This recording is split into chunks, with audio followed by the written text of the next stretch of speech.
Se te escucha seguro. Perfecto, perfecto, buenísimo, buenísimo. Por mí cuando quieras, ¿eh? ¿Sí? Sí, por mí sí, ya... Está sala llena, perfecto. Bueno, ¿qué tal? Bueno, yo me llamo Mariano Collantes, soy biólogo, especializado en genética molecular y formo parte de la Asociación para Proteger al Enfermo de Terapias Pseudocientíficas. ¿Vale?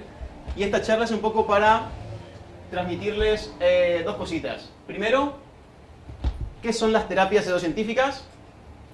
Y segundo, si realmente es necesario hacer una asociación para proteger a las personas frente a las terapias pseudocientíficas, ¿no? Entonces, yo creo que es fundamental para saber si es necesario proteger a las personas de las terapias pseudocientíficas, primero diferenciar qué es ciencia y qué es pseudociencia, ¿no?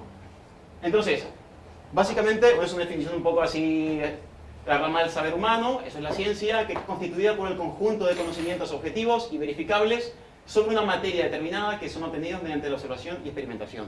Básicamente la ciencia lo que quiere es conocer la verdad o la realidad mediante la realización de experimentos. Tenemos una pregunta e intentamos hacer todos los experimentos posibles que no dejen lugar a duda de la respuesta a esa pregunta. ¿Vale? De esa manera conocemos la realidad, una realidad que es objetiva, es igual para todos, independientemente de nuestra raza, nuestra religión, del país donde vivamos, ¿vale? Es igual para todos. A la pregunta, ¿la Tierra es plana? De a poquito la humanidad fue acumulando conocimiento para responder a la pregunta y tener una respuesta que es objetiva, es igual para todos, y uno de los experimentos más, digamos, confirmadores de la respuesta, ¿es la Tierra plana o es la Tierra esférica o semiesférica o geoide? Pues la prueba definitiva es irnos al espacio y sacarle una foto y decir, ostras, pues era una esfera, o muy cerca de una esfera, ¿vale? De a poquito la humanidad fue consiguiendo las herramientas suficientes para diseñar los experimentos y tomar las medidas para responder a la pregunta, ¿es la Tierra redonda? Sí. Todos los datos que tenemos se corresponden con esa afirmación, ¿vale? De la misma manera se hacen muchísimos experimentos para probar otro tipo de teorías, ¿vale? Algunas no son tan llamativas como saber la forma del planeta, ¿vale? Pero todas ellas consisten en hacer una pregunta e intentar responderla con todos los experimentos posibles. Y que otras personas en otra parte del mundo hagan los mismos experimentos y obtengan los mismos resultados. Y que la respuesta sea solamente una. O si, por el motivo que sea, no tenemos las herramientas suficientes, aquellas respuestas alternativas que haya sean más o menos tenidas en cuenta a la misma altura, ¿vale? Pero necesitamos poder hacer los experimentos posibles para poder corroborar si algo es cierto o no es cierto. ¿Cuál es el problema con las pseudociencias? Que las pseudociencias no realizan estos experimentos. Muchas veces lo que pasa es que las pseudociencias no se dan cuenta de lo complicado que es responder efectivamente a una pregunta para que no haya dudas, para que sea una realidad, y realizan los experimentos de manera falible, con errores. Y se quejan y dicen que los científicos, o sea, las personas que practican experimentos pseudocientíficos, dicen que hay como un complot científico y que no aceptan sus respuestas. Cuando la ciencia lo que hace es justamente enfrentar personas que opinan diferente y a ver quién aporta las pruebas suficientes para demostrar algo, quién da la respuesta que satisface a todas las preguntas, ¿vale? Y dentro de un ejemplo de pseudociencia, por ejemplo, que podemos encontrar es, ¿conocen la criptozoología? La criptozoología, cripto significa escondido, es el estudio de los animales ocultos, ¿vale? La criptozoología estudia el monstruo del lago Ness, el yeti, las sirenas, todos animales que se esconden y que siempre salen como borrosos en las fotos, ¿vale? Y estos criptozoólogos pretenden ser científicos, pero cuando hacen un experimento que les dices, otra vez, se encontró un pelo que se cree que es del yeti. Cuando analizamos con las herramientas científicas el pelo y vemos que el ADN es de un zorro de las montañas, nos dicen, ostras, pues la única prueba que teníamos de la existencia del yeti es mentira, quizás no existe. Lo que hacen es rechazar esa evidencia científica y continúan pensando que el yeti existe. Aparece una foto del yeti de lejos y que no se ve bien, ¿vale? Y dicen, aquí está la prueba de que el yeti existe. Luego sale que era un señor que dijo, pues no, estábamos jugando y en realidad era mi primo disfrazado de mono. Entonces, vale, pues ya, si la prueba de que el yeti existía era que había una foto y ahora no hay más, quiere decir que el yeti no existe. Y dicen no, e insisten en que eso existe. Es decir, rechazan la evidencia científica en contra de su pseudociencia, ¿vale? Sin embargo, existe otra ciencia, que es la zoología, que sí que va cambiando a medida que se obtienen nuevos conocimientos, ¿sí? Estudia animales que existen, básicamente. ¿Sí? Un animal criptozoológico, la que estudia la criptozoología debe ser como mágico, huidizo, difícil de encontrar, ¿vale? No sé si se entiende la diferencia entre esta pseudociencia y esta ciencia, ¿sí? ¿Sí, no? Pues hay muchas pseudociencias también. La ufología, estudiar extraterrestres, por ejemplo. La ufología, la gente que estudia supuestas abducciones y demás, nunca se someten al criterio científico. Existen científicos que intentan encontrar extraterrestres. El proyecto SETI intenta comunicarse con extraterrestres, envía señales de radio y hasta ahora nunca se encontró vida extraterrestre inteligente. Pero existen proyectos que abordan de manera científica la búsqueda de vida inteligente. Lo que pasa es que lo que son pseudocientíficos no se amoldan a los nuevos resultados científicos y no dejan que los científicos analicen sus datos y le digan, mira, está mal por esto. Y no aceptan las críticas. ¿Vale? ¿Qué pasa? La criptozoología, la ufología parecen como inofensivas. A mí no me da igual que este señor estudie la sirena porque mezcló un pescado con un mono o lo que sea y diga que es un esqueleto. ¿Vale? Eso a mí no me afecta. Sin embargo, hay pseudociencias que, con el mismo rigor de la criptozoología o de la ufología, estudian nuestro cuerpo, estudian nuestras enfermedades, pretenden diagnosticarnos y pretenden tratarnos. ¿Vale? Esas pseudociencias sí que son peligrosas, ¿sí? Porque nos estudian a nosotros, a lo que más valoramos, a nuestra salud. ¿Vale? Hay muchos ejemplos, son muy comunes y lo más habitual es que la gente de aquí, nosotros mismos, hayamos utilizado alguna vez una pseudociencia sin darnos cuenta, no creíamos porque nos lo recomendaron, o lo usó nuestro hermano. Es muy común, ¿vale? Es muy habitual porque están muy presentes. Tenemos, esto sería, es un ejemplo de una diapositiva para ilustrar simplemente la existencia de las pseudociencias que estudian la salud, ¿vale? Y tenemos, por ejemplo, ¿alguien escuchó una vez la sanación por arquetipos? ¿Sí? Este es un video, si esperan un ratito. La sanación por arquetipos dice que tenemos como unas formas geométricas espirituales que cuando se modifican nos provocan enfermedad, ¿vale? Este es un video que muestra cómo, ¿vale? El sonido da igual, ¿vale? Cómo se hace el diagnóstico y el tratamiento. Es una señora que nunca llega a tocar al paciente, se frota las manos, coloca las manos por encima, así, hace como una gesticulación, nunca llega a tocar al paciente, ¿vale? Sin embargo, ahí vamos a ver cómo es un rastreo, le llaman ellos. Ponemos un ratito. ¿Ves? Se hace toda esta mímica sin tocar al paciente, ¿vale? Y en principio ellos dicen extraer sin tocarnos esta fuerza geométrica, esta forma geométrica de nuestro cuerpo, volver a darle formas y volver a introducirlas en nuestro cuerpo. Y con eso en principio nos estarían curando, ¿vale? Es así, la sesión es así, ¿vale? Hacen así, más gesticulación y nada más, ¿sí? Esta es la sanación por arquetipos. Comparte las características de las pseudociencias. Las pseudociencias invocan fuerzas o energías como superiores o místicas, ¿vale? Normalmente indetectables. Nadie las puede detectar, ni siquiera ellos. Lo voy a mostrar después cómo sabemos que ellos tampoco pueden detectar esas fuerzas, ¿vale? Siempre hay como un fundador prácticamente divino, alguien que inventó esta pseudociencia. En este caso es Colin Bloy, se llama el que inventó la sanación por arquetipos, ¿vale? Y son fieles, y lo que dice Colin Bloy es palabra santa, y sus escrituras son como la Biblia y hay que seguirlas a rajatabla, ¿vale? Ojo, no todas las pseudociencias tienen un creador así tipo gurú, pero es muy habitual. También denuncian persecuciones y conspiraciones. Ellos dicen que la industria farmacéutica, que no son ningunos santos tampoco, pero que la industria farmacéutica y los médicos como vuestros primos o vuestros tíos que son médicos, están conspirados para que ellos no puedan curar, porque esto es mucho más natural y barato y está al alcance de todos. Pero que existe una conspiración como de la ciencia oficial en contra de ellos. Esto es muy habitual en las pseudociencias, ¿vale? Pretenden ser científicos, ¿vale? Muchos saldrán con bata, dirán que son doctores. Algunos son doctores de verdad, pero muchos son, por ejemplo, doctores en filosofía, doctores en leyes, ¿vale? Pero se olvidan de decir esa parte. O directamente no lo son, pero se ponen el DR de, qué sé yo, Daniel Ramón, ¿vale? Y recurren a ese tipo de engaños, ¿vale? Entonces, pretenden ser científicos, pero temen ser analizados por los científicos. Y se intentan cubrir como este halo de ciencia que en realidad no tienen, ¿vale? Esto también, ¿lo pasamos? El biomagnetismo, ¿conocen? El biomagnetismo lo inventó este señor, que es nuestro gurú.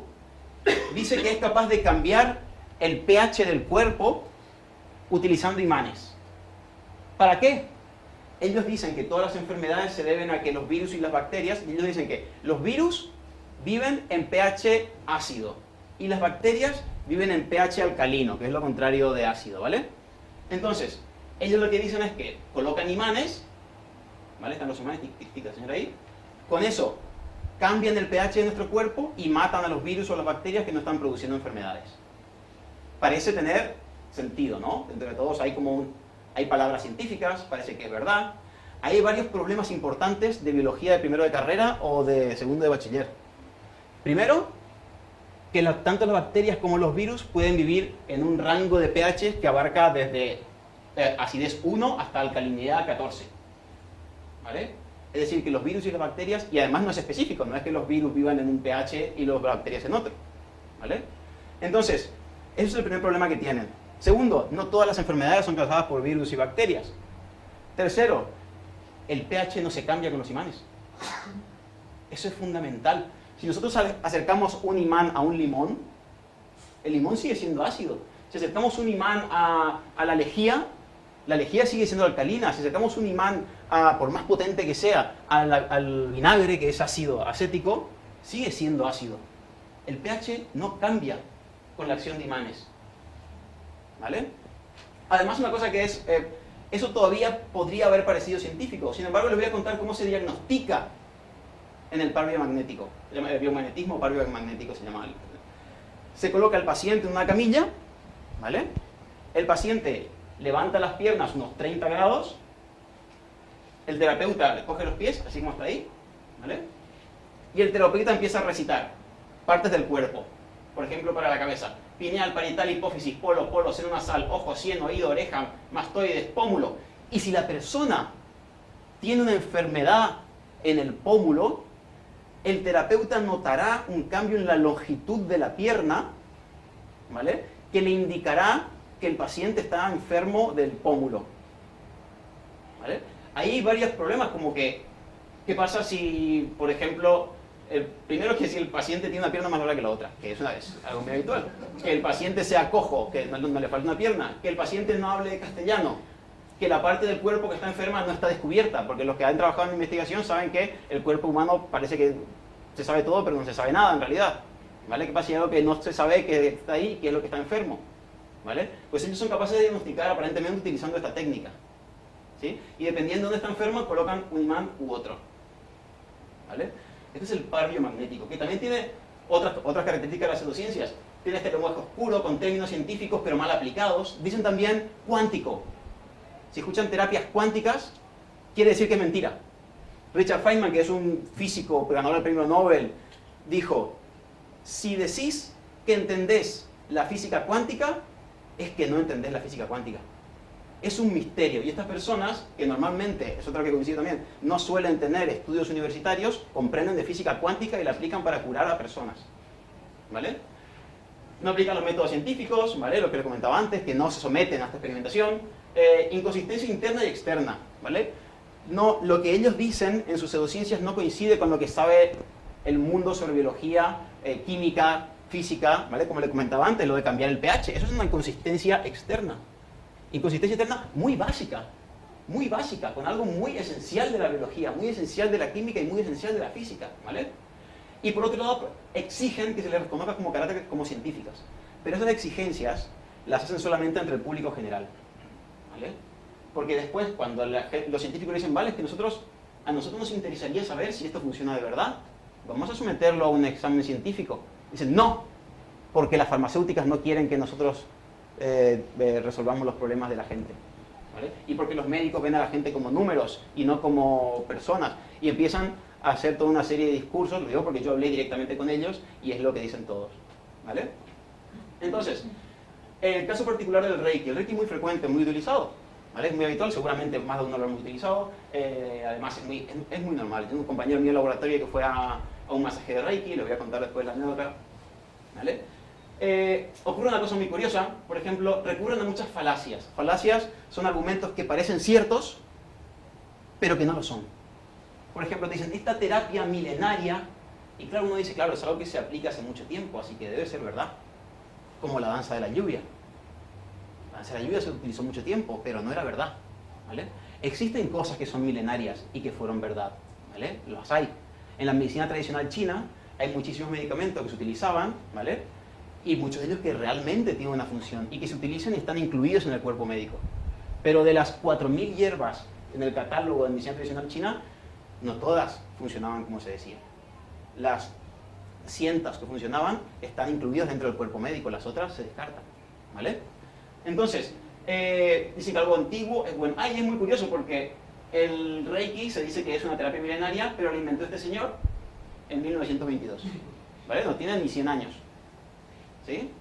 Entonces me dice el Reiki, acá por ejemplo la página de sanación pránica, Reiki milenario, pero que no tiene ni 100 años, ¿sí? Podrían decirlo centenario dentro de 8 o 9 años, ¿sí? Además este monje el monje que lo creó, que en principio, claro, como era un monje, tenía esta puerta hacia la curación, que era el Reiki y demás, vivió hasta los 60 años. Que mi papá es más viejo y vive a Coca-Cola, ¿vale? O sea, supongo que tendría una vida... Todo bien, mi papá es muy buena onda, pero ya le ganó a este señor, ¿vale?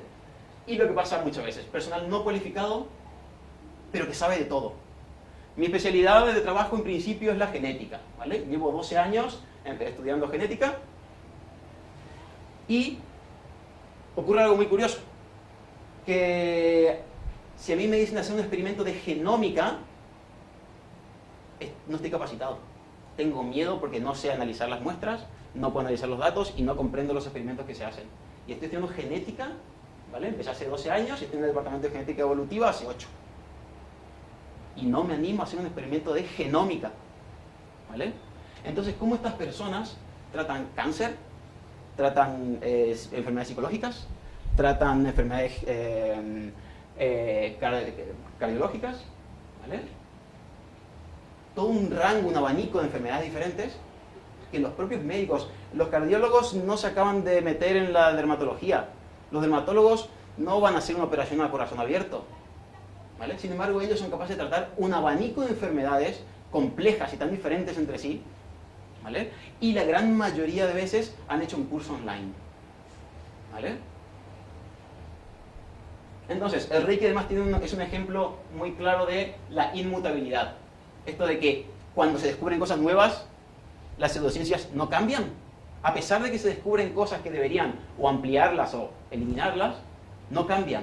Por ejemplo, este experimento, ¿vale? Se llama una mirada crítica o más cercana al toque terapéutico, es otra manera de llamar al Reiki, ¿vale? Lo que hacían era juntaron a muchos practicantes de Reiki o toque terapéutico, ¿vale? Los ponían detrás de una mampara, ¿sí? Este es el practicante de Reiki, y claro, el practicante de Reiki lo que hace es el Reiki sin tocarnos, parecido a lo que vimos antes de la sanación por arquetipos, sin tocarnos, desplaza energías de nuestro cuerpo, ¿vale? En principio, los fundamentos de ellos es que las energías están desequilibradas y ellos son capaces de notar esas energías y desplazarlas para equilibrar de vuelta la energía de nuestro cuerpo sin tocarnos, ¿vale? Eso quiere decir que son capaces de detectarnos, ¿no? Pues lo que se hizo fue un experimento diseñado con esas personas. Esas personas en realidad tienen mucho valor porque ellas querían encontrar evidencia científica de que lo que ellos hacían funcionaba, ¿vale? Entonces diseñaron junto al investigador, diseñaron un experimento y decían, vale, perfecto, nosotros si podemos detectar personas, yo aunque no los vea porque están detrás de una mampara, si pongo mis dos manos así y la otra persona, en este caso el experimentador, coloca su mano sobre o la izquierda o la derecha, yo tendré que poder detectarlo. Y de izquierda a derecha, izquierda a derecha. Pues eso se hace con muchos experimentos, con muchos practicantes diferentes. Y muchas veces, ¿vale? ¿Y qué pasa? Si yo le hago esta pregunta yo soy incapaz de detectar energía de las personas, ¿vale? Entonces, si me hacen esta prueba, acertaré el 50% de las veces, ¿vale? Diré así, es como el blanco-negro de una ruleta, ¿vale? Diré izquierda, derecha, y acertaré el 50% de las veces, ¿vale? Pues el promedio acertaron el 40% de las veces, acertaron menos que por azar, ¿vale? Entonces, aquí se demostró que los practicantes de Reiki no eran capaces de detectar a las personas. Esto fue en los 90 y además es muy curioso porque quien publicó este artículo fue esta niña, Emily Rosa, una niña de 9 años. Es la persona más joven en la historia en haber publicado un artículo científico. ¿Vale? Y un artículo científico con mucho más impacto que los míos. ¿Vale? Entonces, ¿por qué si en los 90 se demostró que esto no funcionaba, se sigue practicando? Eso es una de las grandes incógnitas que hay, porque hay muchísima permisibilidad con estas terapias, ¿vale? Entonces, eso que mostramos antes es un ejemplo claro de diseño de experimento, ¿sí? Ahora, si nosotros tenemos un medicamento y queremos probar si funciona o no funciona, ¿cómo lo haríamos? Nosotros tenemos un medicamento o un tratamiento, ¿vale? Cualquier cosa, ya sea un extracto de una planta o cualquier cosa que nosotros queramos probar si cura una enfermedad o no cura. Es una pregunta muy sencilla, ¿no? Tenemos una enfermedad y queremos saber si esto lo cura o no lo cura. ¿Vale? Cualquier cosa, ya le digo, un extracto de planta, una infusión de calcetines, lo que quieran. Cualquier cosa se puede probar así, ¿vale? ¿Cómo? Tenemos nuestro médico y un paciente al que le duele la cabeza. ¿Vale? Es muy sencillo. Tenemos nuestro medicamento azul que queremos probar y se cura. Le preguntamos cómo está y dice que se encuentra mejor de su dolor de cabeza. ¿Esto demostró que el medicamento cura? No. ¿Vale? Pueden haber pasado muchas cosas. Por ejemplo, acuérdense que nuestro objetivo, nuestro interés es conocer la verdad. Queremos saber la verdad. Queremos saber si este medicamento realmente cura porque nuestro hermano está enfermo de esta enfermedad. Y no queremos tonterías, queremos que cure. ¿Vale? Ponemos esto y la persona se curó. ¿Qué pasa? El dolor de cabeza se pasa con el tiempo. A lo mejor le dimos el medicamento y se curó solo. ¿Sí? Por ejemplo. Es decir, este experimento no nos sirvió para saber si se curaba o no se curaba. Lo que podemos hacer es agregar otra persona, un grupo control, que tenga la misma enfermedad y darle una pastilla, ¿vale? Que sea exactamente igual, pero que no tenga el medicamento. Que no tenga si es una infusión de una planta, que tenga una infusión de otra cosa que sabemos que es inerte, ¿vale? Entonces, le damos a esta persona que le duele la cabeza, le damos la pastilla, ¿vale? Y a esta otra persona le damos una pastilla que es exactamente igual, pero que sabemos que no funciona, ¿vale? Y la persona no se cura. Entonces, genial, descubrimos que esto está bien, ¿no? Pues no. Todavía no se puede. A lo mejor este hombre es un hombre estresado, que está todo el día en el trabajo, le duele mucho la cabeza, y esto es una mujer que vive en el campo y se curó sola porque vive menos estresada y tiene menos preocupaciones en la vida. Todavía no podemos responder esto y queremos curar a nuestro hermano que tiene la misma enfermedad. Y no le queremos dar lo que no funcione, queremos darle lo que funcione, porque queremos conocer la verdad. ¿Vale? ¿Qué podemos hacer? Aumentar la cantidad de pacientes en los que probamos. De esta manera no dependemos de una persona o de otra, o de que justamente ese señor reaccionaba de una forma al medicamento y esta persona de otra manera, ¿vale? Podemos agarrar muchas personas, y a una les damos el medicamento y a otros les damos el no medicamento, también se llama placebo, ¿vale? Habrán escuchado la palabra, después vamos a hablar del placebo más, ¿vale? Hacemos el experimento, aumentamos el número de sujetos de experimentación, estos se curan y estos no. ¿Significa eso que el medicamento funciona? No. No. ¿Por qué? ¿Vieron que casualmente estos son todas mujeres y estos son todos hombres? Nos dimos cuenta y metimos en este grupo a un montón de mujeres, en un grupo un montón de hombres. A lo mejor, ojo, elegí mujeres y hombres como podría haber elegido personas que hacen actividad física, personas que no hacen actividad física, ¿vale? Personas de cierta estatura, personas de ciertos hábitos alimenticios, por ejemplo. ¿Vale? Y no nos dimos cuenta y a unos les tratamos con medicamentos y a otros no, pero ya eran diferentes de por sí. Entonces no podemos saber si esta diferencia se debe a que son diferentes o al medicamento. ¿Vale? Entonces vamos a introducir otro cambio en nuestro diseño de experimento. Vamos a entremezclarlos al azar. Si lo mezclamos todos al azar, ¿vale? Más o menos habrá mitad de hombres y mitad de mujeres.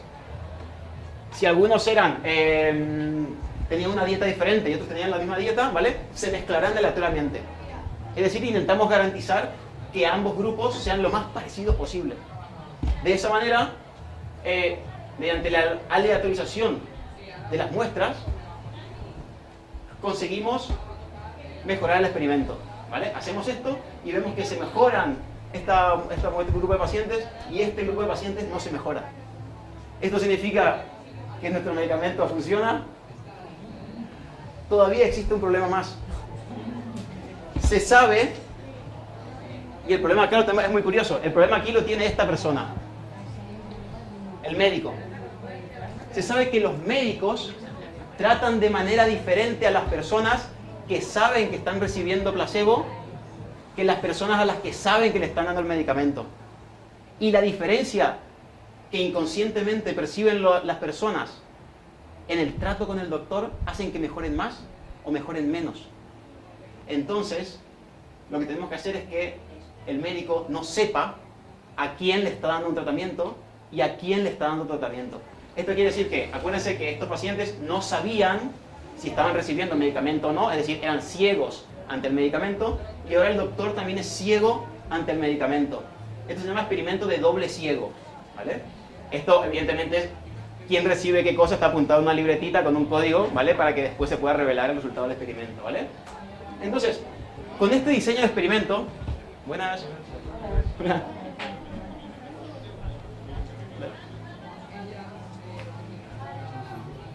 Con este diseño de experimento, en principio... ¿Pueden cerrar la puerta, por favor, cuando puedan? Si lo vas a petar, tío. Pues, como Bruce Springsteen, ¿no? Bueno. Vale. Entonces, en principio, con este experimento, ¿vale? Aquí podemos probar, en principio, lo que sea. Cualquier cosa que... Estos son los estándares mínimos de calidad que hay que tener para demostrar que un principio activo funciona. Cualquier cosa. Y se dieron cuenta que tiene un porqué. Tiene un porqué. Cada uno de estos requisitos tiene un motivo de ser, ¿vale? Todo esto ayuda a que la pregunta de mi planta, mi pastilla, mi tratamiento cura, es verdad o mentira, ¿vale? Cada uno de estos pasos tiene su razón de ser. ¿Qué pasa? Los tratamientos pseudocientíficos no cumplen estos pasos. Van a encontrar, dicen, hay múltiples experimentos que afirman, voy a poner un ejemplo, otra pseudoterapia que es muy habitual, la acupuntura, por ejemplo. Hay muchos estudios que se hacen con acupuntura, muchos, ¿vale? Pero normalmente no tienen grupo control, no hay suficientes circuitos, no está aleatorizado o no hacen doble ciego, o todas juntas, ¿vale? Es por eso que después, cuando a ese mismo estudio se lo presentan a científicos que trabajan en diseño de experimentos, le dicen, es que está mal hecho. Y dicen, pero es que si no lo has hecho tú, entonces está mal. Y dicen, no, es que tiene que seguir estos pasos por lo menos, y está justificado. O sea, cada uno de estos pasos tiene su razón de ser, para poder saber que, acuérdense que nosotros queremos la verdad, queremos encontrar la realidad y saber si funciona o no funciona, ¿vale? Porque son personas las que van a recibir esos tratamientos, ¿sí? O animales. En veterinaria se hace exactamente igual, ¿sí? Entonces, puede pasar que del grupo que no se curó, porque no le dimos nada, algunos nos digan, yo me encuentro mejor, pero no les hemos dado nada, ¿vale? Nuestra pastilla estaba vacía. Esa mejora es lo que se conoce como efecto placebo, ¿vale? Es esa mejoría que, a pesar de no haber recibido medicamento, ellos notan una mejoría, ¿vale? Los experimentos lo que tienen que hacer es demostrar que son más eficaces que el efecto placebo, ¿sí? Un medicamento, imagínense, si aquí el 30% de las personas mejoró, y aquí también el 30% de las personas mejoró, quiere decir que en ambos casos fue efecto placebo. En cambio, si aquí mejora el 100% y aquí el 30%, quiere decir que nuestro medicamento es más efectivo que el placebo. ¿Y qué es el placebo? Porque se escucha un montón hablar del placebo. El placebo es una percepción de la mejora en el estado de salud. Nos sentimos mejores, ¿vale? Los síntomas de una enfermedad nos parecen más suaves. Decimos, ostras, antes me dolía y ahora ya no me duele tanto, me puedo levantar. Antes estaba tirado en la cama y ahora sí que puedo andar, ¿sí? Me percibo, estoy mejor, ¿vale? Me siento mejor anímicamente, me siento con más energía, ¿vale? Sin embargo, no cura. Lo que cambia con el efecto placebo, lo que es la percepción que se tiene social del efecto placebo, es que las enfermedades se curan. Si nosotros tenemos una infección es que tenemos bichos viviendo dentro de nuestro cuerpo que no deberían estar ahí. Si tenemos una infección y nos dan pastillas, placebo, puede que nos sintamos mejor, pero los bichos siguen viviendo dentro nuestro. No nos estamos curando, nos sentimos mejor, ¿vale? Es una sensación de mejoría, ¿vale? Aparentemente se podría deber a la liberación de dopamina, ¿vale? La dopamina libera los procesos que generan esa sensación de recompensa o de una sensación placentera, ¿vale?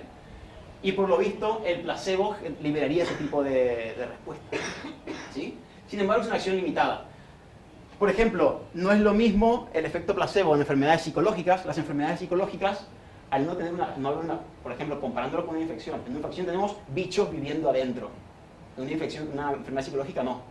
Entonces, en una infección nos sentimos mejor, pero los bichos siguen viviendo dentro.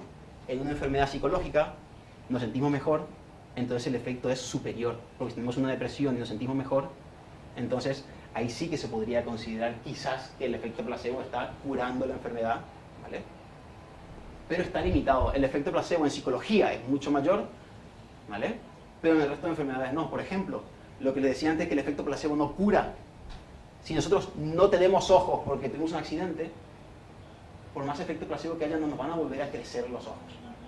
No nos va a crecer una extremidad amputada. De la misma, ¿vieron? Eso les suena imposible, ¿no? Yo les digo, pues se te va a volver a crecer un ojo. De la misma manera, nuestro cuerpo puede tener problemas metabólicos que son imposibles de recuperar.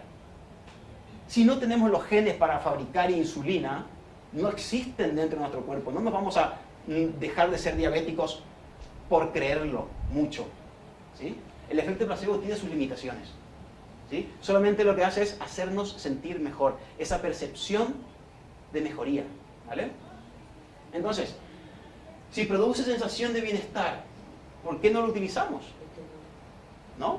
Podríamos utilizar el efecto placebo porque genera bienestar. Genera bienestar, ¿sí? Nos sentimos mejor realmente con el efecto placebo. Entonces, ¿por qué no utilizarlo? Es una pregunta muy frecuente, ¿vale? Para empezar, porque es un engaño. Se basa en que nos hacen creer que nos están haciendo tratar. Y eso intrínsecamente es malo, ¿vale? Hay que generar toda una pseudoterapia que dice que hay imanes que cambian la acidez del cuerpo, se inventa que existen personas que son capaces de detectar energías, ¿vale? Se basa en la mentira, ¿vale? Para intentar hacernos sentir mejor. Pero además, no todas las personas responden igual. Más o menos el 35% de la población es sugestionable, o sea, es capaz de creerse que le están curando, ¿vale? Y sentirse mejor, ¿sí?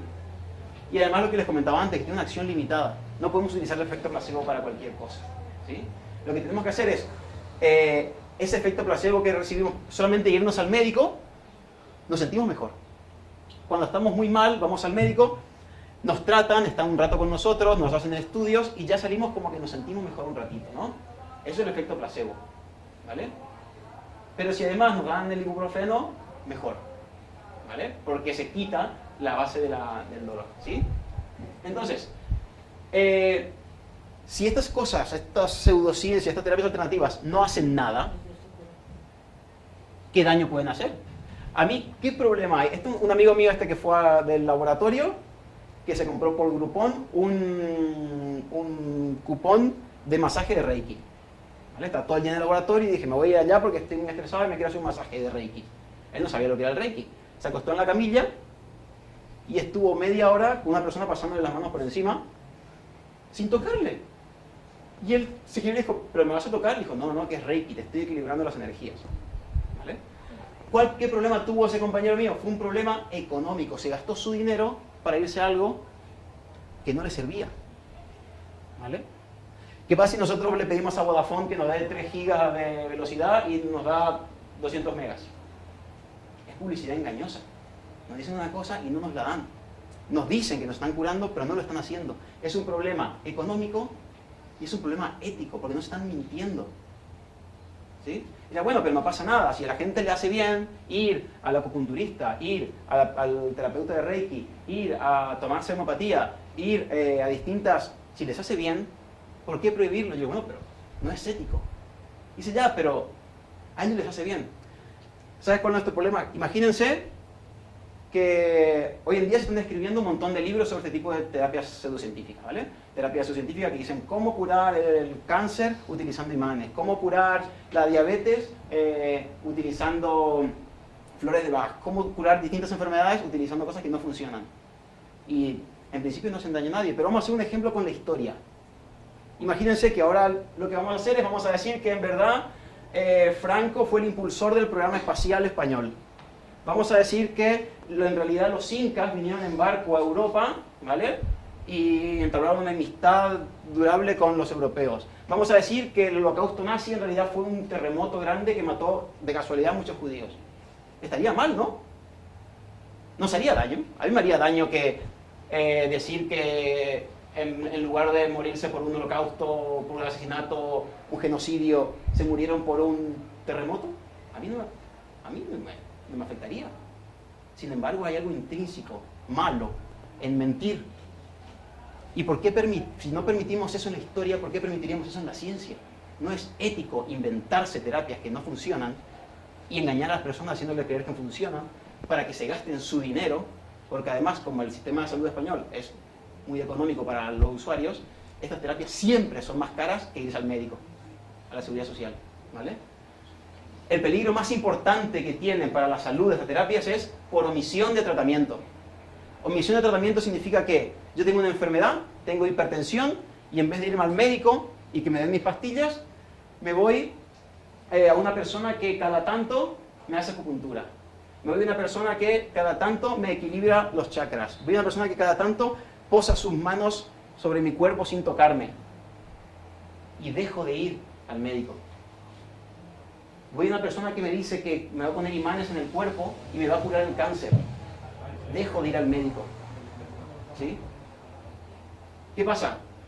Eso es lo que más daño causa de este tipo de terapias. Porque las personas abandonan los tratamientos basados en evidencia para recurrir a este tipo de terapias. ¿Sí? Existe otro tipo de daño, que es el menos frecuente en verdad, que es el daño propio de la terapia. La mayoría de estas terapias no hacen mal, pero tampoco hacen bien, no hacen nada. ¿Vale? Sin embargo, sí que hay algunas terapias que ellas en sí, o sea, que estaríamos más sanos si no nos las hiciéramos. Hay terapias de manipulación del cuerpo, de la columna, por ejemplo, que provocan paraplegia y muerte. Hace poco murió una modelo de Playboy que se había caído, se fue a un pseudoterapeuta que hace estas manipulaciones del cuerpo y se murió porque la mató manipulándole la columna. ¿Vale? Eso es en Estados Unidos, que es muy lejano. ¿Vale? Entonces esas cosas pasan. ¿Sí? Entonces, ¿por qué nosotros fundaríamos una asociación para proteger a las personas frente a estas terapias? Esto de acá es la Asociación de Sanadores por Arquetipos de la Comunidad Valenciana. ¿Se acuerdan de los sanadores por arquetipos? Que hacen toda la gesticulación, que nos sacan formas geométricas del cuerpo, las enderezan y nos las vuelven a introducir. ¿Sí? Tenemos una asociación aquí en Valencia. ¿Vale? Que organiza esto, que dice curarnos con ese tipo de terapias. ¿Sí? Esto de acá está, esto es el río y esta es la calle Sagunto. ¿La conocen? Esta de acá al lado, parece una captura de Google Maps. No se lee de ahí, ¿vale? Aquí pone doctor Iturralde. Es un doctor biomagnético. ¿Se acuerdan del biomagnetismo? Eso que le curaba enfermedades utilizando imanes. ¿Vale? Esta es su página, Centro de Acupuntura, doctor Iturralde. Este párrafo está hablando del biomagnetismo. ¿Vale? El par biomagnético es una terapia sorprendente, ¿vale? Y aquí hay una lista muy larga de enfermedades que cura, ¿sí? De ahí no lo podrán ver, pero dice, acá pone cáncer, con imanes. ¿Se acuerdan que les comenté que el imán no cambia el pH de las cosas? Y además, ellos se basan en que las bacterias y los virus viven en pH, pero los cánceres causados por bacterias y virus, hay cánceres por exposición al tabaco, los cánceres pueden ser de muchísimos orígenes. Ellos curan el cáncer a secas. Ojo, en algunos casos, remisión completa del cáncer utilizando imanes. Esto es a la vuelta de mi casa. ¿Vale? Siempre que el paciente no haya sido tratado antes por otras terapias. Nos está diciendo que no vayamos al médico para que él nos pueda curar el cáncer con imanes. Exigimos a la gente que ponga el contenido de carbohidratos en las papas fritas, pero les permitimos a estas personas que pongan en su página web que pueden curar el cáncer si no nos vamos a pesar de que si no nos vamos al médico y nos curamos con sus imanes. Este caso acá, ¿se acuerdan del chico de Olot, el niño que no se vacunó y murió de difteria? La creencia de que las vacunas provocan autismo no tiene ningún fundamento científico. No existe, o sea, los estudios, así como, ¿se acuerdan del estudio ese que les mostré antes de cómo se diseñaba un experimento? ¿Vale? Se hacen estudios similares para demostrar los efectos de los medicamentos y no, las vacunas no causan autismo. Cero evidencias de que las vacunas causan autismo. Existen, evidentemente, como todos los medicamentos, las vacunas tienen sus efectos secundarios en algunos casos. Pero se ponen a la venta, ya les digo, las farmacéuticas son unas mafias, ¿vale? Todavía hay que decirlo. Pero las vacunas, ¿vale?, que existen de la época de Pasteur, antes de que las farmacéuticas sean lo que son, ¿vale? Las vacunas funcionan y no generan autismo. No existe una correlación entre vacunas y autismo. Pero este niño no fue vacunado y murió de difteria, una enfermedad que está completamente erradicada. ¿Y saben qué? Sus compañeros tenían difteria, pero no estaba activa porque estaban vacunados. El muchacho, el niño pobre, contagió a los compañeros, pero los compañeros no le pasó nada porque estaban vacunados. ¿Y cómo creen que se sentían los padres? Los padres no recibieron, estaban mal informados porque alguien les había metido eso en la cabeza. Así como antes un padre podría haber enviado a su hijo aquí, ¿no podría un padre preocupado con su hijo con cáncer haber enviado a este doctor? El padre estaba recibiendo información equivocada. El padre, preocupado por la salud de su hijo, tomó una decisión porque no es culpa del padre, estaba mal informado. ¿Quién se encarga de protegernos de este tipo de cosas?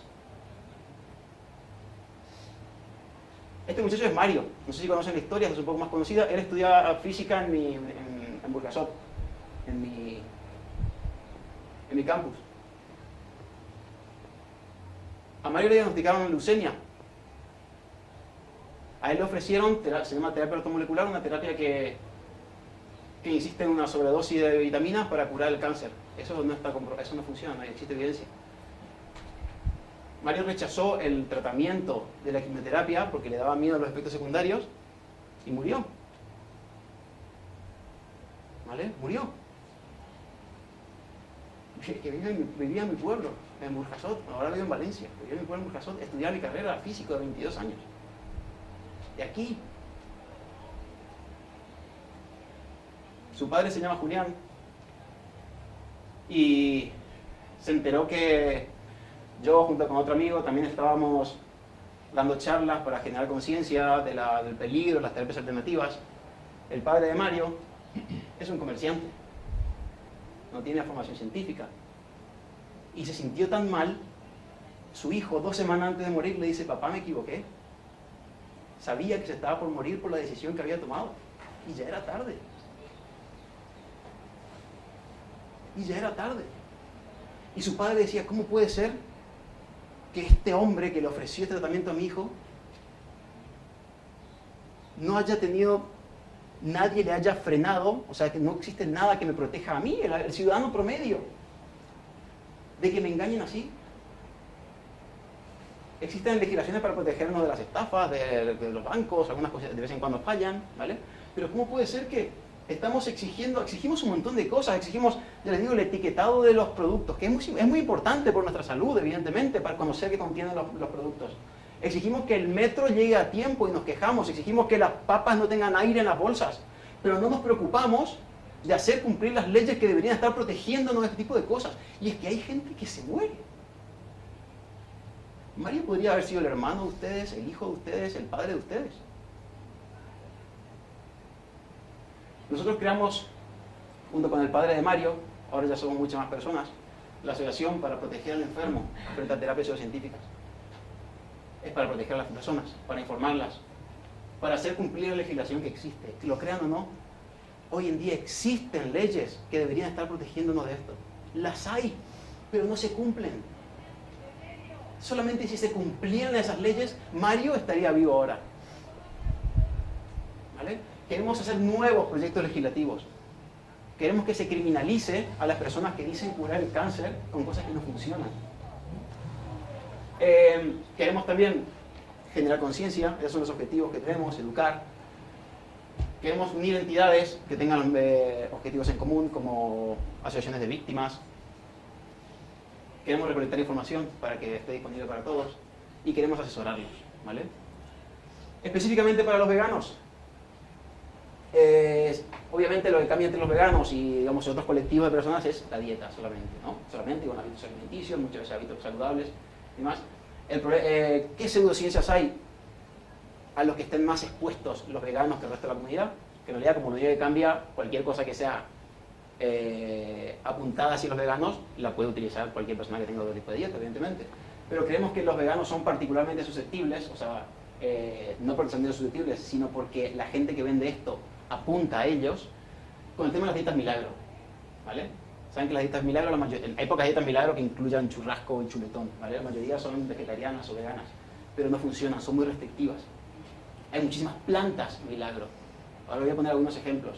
Y además lo que pasa es que las tiendas de este estilo, arboristerías y demás, como saben que el vegano se preocupa mucho por su salud, todos los foros de salud intentan meter todo este tipo de terapias pseudocientíficas para el tema de la salud, ¿vale? ¿Qué pasa? Estas son fotos que hice yo con el móvil de una arboristería, una cadena de arboristería muy famosa, ¿vale? Mis recetas anticáncer.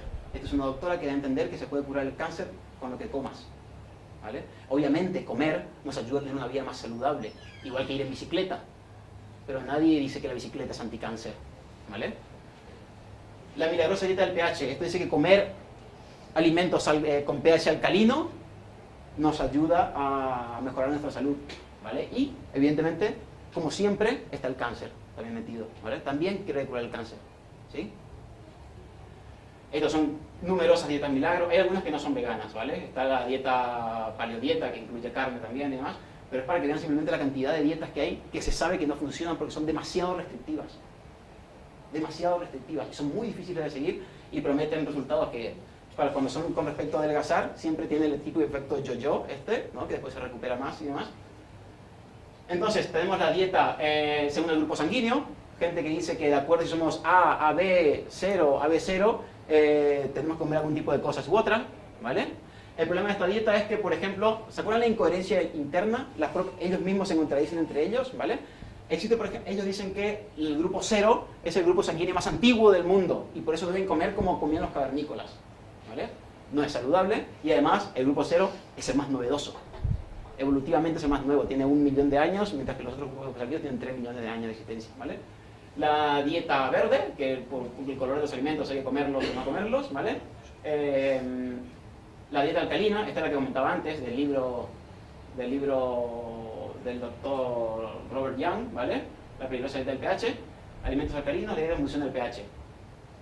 La dieta del pH, el hombre está en prisión, ¿vale? Afortunadamente lo acusaron, primero no era médico, ¿vale? Y curaba el cáncer con la dieta. No era médico, no es médico, ¿sí? Cobraba hasta $50.000 por los tratamientos de las personas, ¿vale? No lo hace porque es buena gente, ¿sí? Afortunadamente el del biomagnetismo también tiene la prohibida entrada a varios países, afortunadamente también, porque evidentemente causan muertes de personas. Hay una mujer que se murió porque rechazó su tratamiento de cáncer por utilizar la dieta alcalina del señor este, ¿sí? Frutas milagrosas. ¿Quién no vio? Mira, ponen los títulos. Todos estos enlaces de aquí ponen fruta milagrosa para curar el cáncer. ¿Cuántas frutas milagrosas ven por internet? Si ponen guanábana, melocotón, manzana, coco, noni, eso no sé qué es, calanchoe, moringa, ¿vale? Agarren cualquiera de estas frutas y busquen, hagan la prueba, yo lo hice en Google, pongan banana milagrosa cáncer y les van a salir dietas que dicen que las bananas son anticáncer. Pongan berenjenas anticáncer y les van a salir dietas que son anticáncer, porque hay tanta publicidad sobre esto y tan mal informado, ¿vale? Yo hice la prueba y busqué horchata anticáncer. Esta acción se debe a su alto contenido en polifenoles, sustancias potencialmente anticancerígenas y su elevada capacidad antioxidante. La horchata es anticáncer también, por hoy. ¿Vale? Busquen todo. ¿Qué significa esto? ¿Quién no come plátanos, piñas y demás? Nadie debería morirse de cáncer. Nadie. Todas las personas que se mueren de cáncer que conocemos, todas comían o plátano, o berenjena, o limón, o naranja, o manzana, o piña. Eso es porque los alimentos nos ayudan a tener una vida más sana, ¿vale? Nos ayudan hasta la moringa, moringa también, es otra fruta también, que tiene muchas propiedades, pero que no cura el cáncer, ¿vale? El árbol milagroso que cura el cáncer y se llama Fidel Castro. Una regla mnemotécnica es que si lo cura todo, en verdad no cura nada, ¿vale? Porque se van a encontrar que todas las cosas dicen, cura el cáncer, el estrés, el sistema inmune. Si algo dice que lo cura todo, en verdad no está curando nada, ¿sí? Tengan mucho ojo. En definitiva, las dietas tienen que ser equilibradas. La gente está cansada de escucharlo y siempre nos dicen que los médicos son unos matasanos. Pero, ¿qué nos dice un médico siempre? Dieta equilibrada y ejercicio. Dieta sana y ejercicio. ¿Por qué se dice digamos, no hay peligro en decir que las frutas y verduras son sanas? Evidentemente, yo te puedo decir, come bananas, ¿es bueno para tu salud? Claro que es bueno, es una fruta, ¿sí? Pero no nos va a curar el cáncer, ¿sí? Las recomendaciones siempre son dieta sana y ejercicio, ¿sí? Evidentemente eso nos ayuda para el cáncer, nos ayuda para la hipertensión, nos ayuda para multitud de enfermedades. Obviamente, si somos diabéticos o somos celíacos, tenemos que tener cuidado con lo que comemos, ¿vale? Muy poquitas curan enfermedades específicas, ¿vale? Los alimentos milagrosos que supuestamente deberían curarnos de todas las enfermedades, los consumimos a diario y aún así nos morimos como moscas, ¿vale? Y se exageran muchísimas cualidades, ¿sí? Dice, antioxidante, activa las defensas, activa el sistema inmune. Pongan, por favor, cualquier comida, incluso costillar, con chuletas, y pongan propiedades anticancerígenas, y les va a salir, lo hice, yo puse carne anticáncer, y salía que la carne tiene alguna cosa que es antioxidante, entonces mira, todo tiene sustancias, ¿vale? Pero la dieta no nos va a curar el cáncer, ¿sí? La dieta no nos va a curar el cáncer. Entonces, todo esto para decirles simplemente que hay que tener mucho cuidado. Existen dietas milagrosas que no lo son, ¿sí? Las personas nos preocupamos mucho por nuestra salud, es lo más importante que tenemos, ¿sí? No tengamos miedo. Un objetivo de la asociación es que la gente pueda, muchas veces tienen miedo porque se sienten, por ejemplo, sienten que van a ser tratados como tontos, ¿vale? Nosotros tenemos muchas experiencias de gente que viene con nosotros. El padre de este chico Mario decía, yo tuve mucho miedo en decir que había matado a mi hijo porque fui tan tonto de creerme eso. Pero es que nosotros no tenemos las herramientas para distinguir una cosa de las otras, ¿vale? Si alguien tiene alguna duda, recurra a la asociación, ¿sí? Si creen que les están estafando, que les están cobrando dinero que no deberían cobrarles porque les están estafando, si están recibiendo información errónea sobre algo que debería estar curando y no lo está haciendo, si fueron estafados y quieren recibir asesoramiento legal, en la asociación tenemos abogados, ¿sí? Muchas gracias.